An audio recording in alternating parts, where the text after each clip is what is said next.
ಎಲ್ಲ ನನ್ನ ರೈತ ಬಾಂಧವರಿಗೆ ಉದಯ್ ಕುಮಾರ್ ಪಾಟೀಲ್ ಮಾಡುವ ನಮಸ್ಕಾರಗಳು. ನಾನು ಇವತ್ತಿನ ದಿವಸ ಒಂದು ಹೊಸ ವೆರೈಟಿ ಕಬ್ಬ ನನ್ನ ರೈತ ಮಿತ್ರರಿಗೆ ಪರಿಚಯ ಮಾಡಿಕೊಡತಾನೆ. ನೋಡತ್ತವಲ್ಲ, ಇದು ಹೊಸ ವೆರೈಟಿ ಕಬ್ಬ.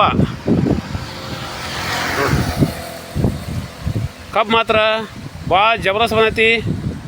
ಅದಕ್ಕಾಗಿ ನಾನು ಇವತ್ತಿನ ದಿವಸ ಈ ಕಬ್ಬಿನ ಪರಿಚಯವನ್ನು ನಾನು ರೈತ ಮಿತ್ರರಿಗೆ ಮಾಡಿಕೊಡತ್ತಾನೆ.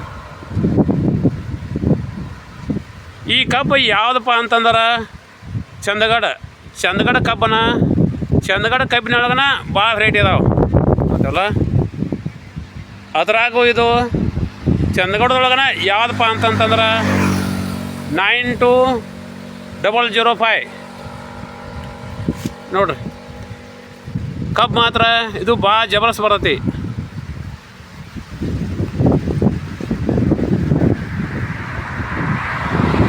ನೋಡ್ರಿ ಮೊದಲಿಗೆ ಕಬ್ಬು ನೋಡೋಣ, ನಂತರ ಇದ್ರ ಬಗ್ಗೆ ಮಾಹಿತಿ ಹೇಳ್ತಂತ. ಈಗೇನು ನಾನು ನೋಡತ್ತೇವಲ್ಲ, ಈ ಕಬ್ಬ 10 ತಿಂಗಳ ಕಬ್ಬು ಐತಿ.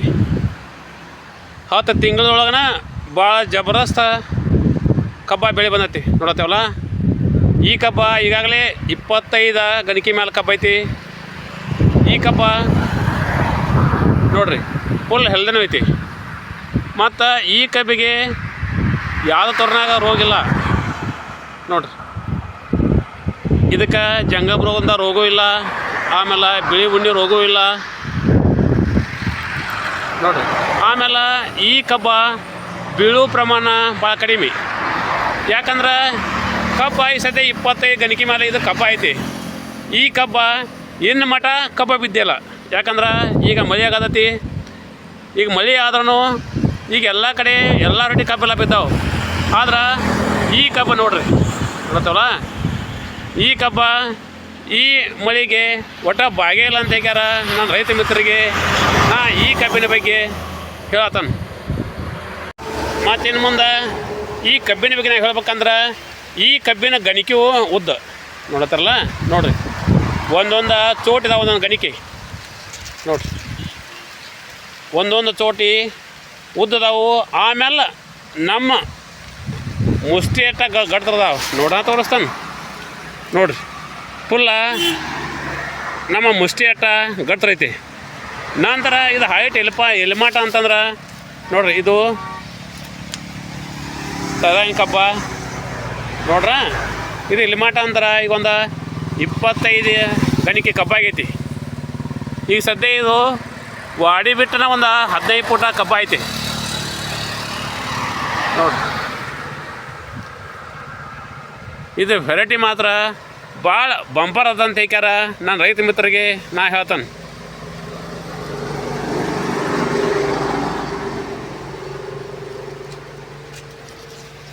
ನೋಡ್ತಾರಲ್ಲ,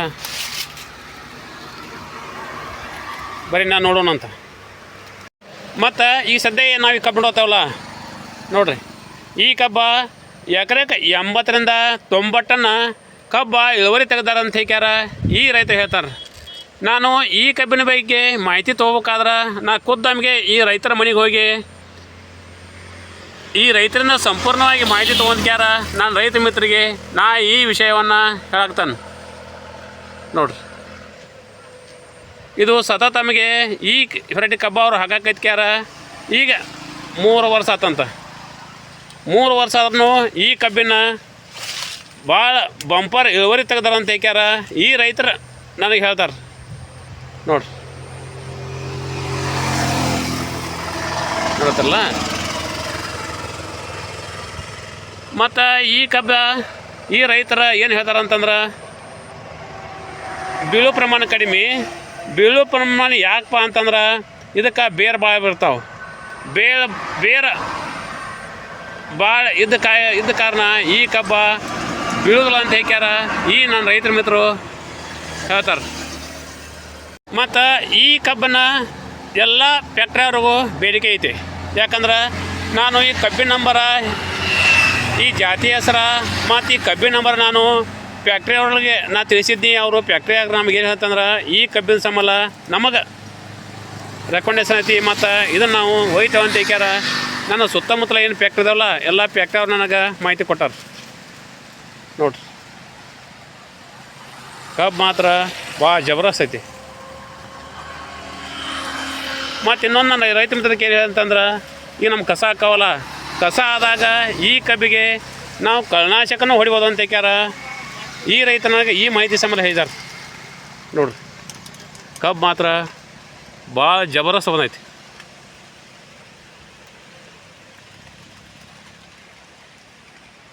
ಮತ್ತು ಈಗ ನಾವೇನು ಕಬ್ಬು ನೋಡ್ತಾವಲ್ಲ ಈ ಕಬ್ಬ ಕೂಳೆ ಕಬ್ಬನು ಭಾಳ ಜಬರದಸ್ತ್ ಬರತ್ತಂತ ನೋಡತ್ತಲ್ಲ.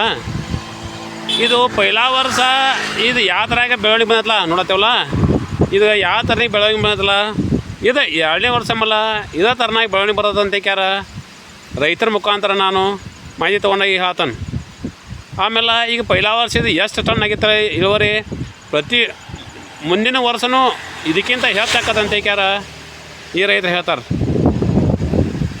ಈ ಸದ್ಯ ನಾವು ಈ ಕಬ್ಬಿಂದ ಎಲ್ಲ ಮಾಹಿತಿನ ತೊಗೊಂಡು ಆಮೇಲೆ ಕಬ್ಬಿನ ಬಗ್ಗೆ ನಾವು ಕಬ್ಬು ನೋಡಿದೆವು. ಇನ್ನು ಮುಂದೆ ಈ ಕಬ್ಬನ್ನು ಈ ರೈತರ ಲಾವಣಿ ಯಾವ ಥರ ಮಾಡಿದಾರೆ ಅಂತ ಏಕ್ಯಾರ ಬರೀ ಹೇಳ್ತಾನಂತ. ಇದನ್ನು ಕಬ್ಬಿನ ಲಾವಣಿ ಯಾವ ಥರ ಮಾಡಿದಾರಪ್ಪ ಅಂತಂದ್ರೆ ಪೈಲ ಈಗ ನೋಡತ್ತವಲ್ಲ ನಾವು ಈ ಕಬ್ಬ ಮೆಟ್ಟಕ್ಕಿಂತ ಮೊದಲು ಈ ಕಬ್ಬಿನ ಹೊಲಕ್ಕೆ ಇವರು ಕ್ಯಾಬೇಜ್ ಹಚ್ಚಿದ್ರಂತೆ. ಕ್ಯಾಬೇಜ್ ತಕ್ಕೊಂಡು ಕ್ಯಾರ ಅದನ್ನ ರೋಟ್ರ್ ಹೊಡೆದು ಆಮೇಲೆ ದಬ್ಬ ಹಾಕಿ ಎಕರೆಕ್ಕೆ 10 ಗಾಡಿ ಅಂತ ಇದಕ್ಕೆ ಗೊಬ್ಬರ ಹಾಕ್ಯಾರಂತ. ಅಡಿ ಗೊಬ್ಬರನ ಹಾಕಿದಾರು. ನಂತರ ಇದಕ್ಕೆ ಫ್ಯಾಕ್ಟ್ರಿ ಮಳ್ಳಿನೂ ಕಡ್ದಾರಂತ. ಇಷ್ಟೆಲ್ಲ ಮಾಡಿಕ್ಯಾರ 1 ತಿಂಗಳ ಮಟ್ಟ ಇದನ್ನು ಅವರು ಬಿಟ್ರಂತ. ನಂತರ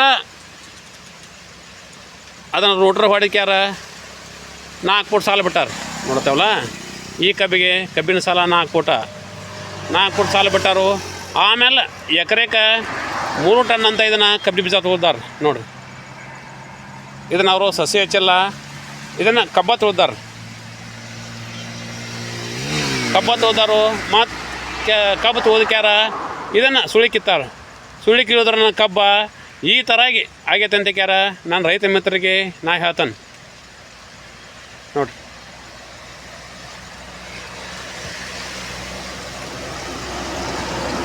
ಮತ್ತು ಇನ್ನೊಂದು ವಿಷಯ ನಾನು ರೈತ ಮಿತ್ರ ಏನು ಹೇಳ್ತಂತಂದ್ರೆ ಇಲ್ಲಿವರೆಗೆ ಅವರು 1 ಎಕರೆಗೆ 25ರಿಂದ 30 ಚೀಲ ಗೊಬ್ಬರ ಕಟ್ಟ್ಯಾರಂತ. ಅದನ್ನು ಹಂತ ಹಂತಮ್ಗೆ ಯಾವಾಗಪ್ಪ ಅಂತಂದ್ರೆ ಕಬ್ಬು ತುಳು ಮುಂದೆ, ನಂತರ ಕಬ್ಬ ಹುಟ್ಟಿದ ಮೇಲೆ, ನಂತರ ಕಬ್ಬ ಮೊಣಕಲ ಮಟ್ಟ ಬಂದ ಮೇಲೆ, ನಂತರ ಕಬ್ಬ ನರಮಟ್ಟ ಬಂದ ಮೇಲೆ ಹಂತವಾಗಿ ಇದಕ್ಕೆ 25ರಿಂದ 30 ಚೀಲ ಗೊಬ್ಬರ ಕಟ್ಟ್ಯಾರು. ಮತ್ತು ಹದಸಿರಿ ನೀರು ಹಸ್ಯಾರ. ಅದಕ್ಕಾಗಿ ಕಬ್ಬ ಈ ಥರ ಬೆಳವಣಿಗೆ ಆಗೈತೆ ಅಂತ ಕ್ಯಾರ ರೈತ ಹೇಳ್ತಾರೆ.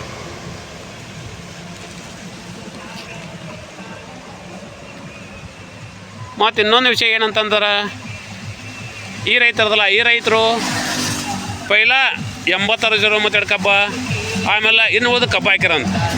ಅವಾಗ ಆ ಕಬ್ಬಿಗೆ ಈ ಕಬ್ಬಿಗೆ ಭಾಳ ಡಿಫ್ರೆನ್ಸ್ ಅದಂತ ಕ್ಯಾರ ನಾನು ರೈತ ಮಿತ್ರ ಈ ವಿಷಯವನ್ನು ಆ ರೈತರು ಹೇಳ್ತಾರೆ. ಅದಕ್ಕಾಗಿ ನಾನು ರೈತ ಬಂದವ್ರನ್ನ ಏನು ಹೇಳ್ತಾ ಅಂತಂದ್ರೆ ನಾವು ಈ ಹಳಿ ವೆರೈಟಿ ಏನದಾವಲ್ಲ ಇವನ್ನ ಬಿಟ್ಕೊಟ್ಟು ಕ್ಯಾರ ಈಗಿನ ಹೊಸ ವೆರೈಟಿ ಕಬ್ಬು ಅದಾವಲ್ಲ ಇವನ್ನ ನಾವು ಕಬ್ಬು ಹಾಕಿದ ಅಂತಾರ ಇಳುವರಿನೇ ಬಂಪರ್ ಆಕತಿ ನೋಡಿರಿ. ಆಮೇಲೆ ರೋಗರಹಿತ ಕಬ್ಬಿನ ತಳಿ ಇದು. ಈ ನಮ್ಮ ಏನದ ಪೈಲದು ಅವು ಎಲ್ಲ ಹಳಿ ವೆರೈಟಿ ಅವು ಈ ವಾತಾವರಣಕ್ಕೆ ಹೊಂದಾಣಿಕೆ ಆಗೋದಕ್ಕೆ ಅವು ರೋಗ ಬೀಳಾಕತ್ತಾವು.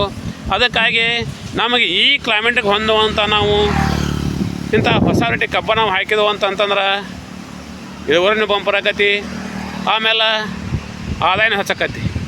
ನಾನು ರೈತಂದ್ರೆ ನಾ ಏನು ಹೇಳ್ತಾ ಅಂತಂದ್ರೆ ಈಗೇನು ಹೊಸ ವೆರೈಟಿ ಕಬ್ಬು ಅದಲ್ಲ ಇದನ್ನು ನಾನು ಹುಡುಕ್ಯಾಡಿ ರೈತರ ಹೊಲಕ್ಕೆ ಹೋಗಿ ರೈತರ ಮುಖಾಂತರವಾಗಿ ನಾನು ಈ ಕಬ್ಬುಗಳ ಬಗ್ಗೆ ಮಾಹಿತಿ ತೊಗೊಂಡಿಕ್ಯಾರ ನಾನು ರೈತ ಮಿತ್ರರಿಗೆ ನನ್ನ ಯೂಟ್ಯೂಬ್ ಚಾನಲ್ ಮುಖಾಂತರ ಮುಟ್ಸೋ ವ್ಯವಸ್ಥೆ ಮಾಡ್ತೇನೆ. ಅದಕ್ಕಾಗಿ ನಾವು ನಮ್ಮ ಹಳೆ ವೆರೈಟಿ ಕಬ್ಬು ಬಿಟ್ಟ್ಯಾರ ಇಂಥ ಹೊಸ ಕಬ್ಬು ಹಾಕ್ಯಾರ ನಾವು ಇಳುವರಿ ಹೆಚ್ಚು ಮಾಡ್ಕೊಂಡು ಅಂತ ಹೇಳಿ ಎಲ್ಲ ನನ್ನ ರೈತ ಬಾಂಧವರಿಗೆ ನನ್ನ ನಮಸ್ಕಾರಗಳು.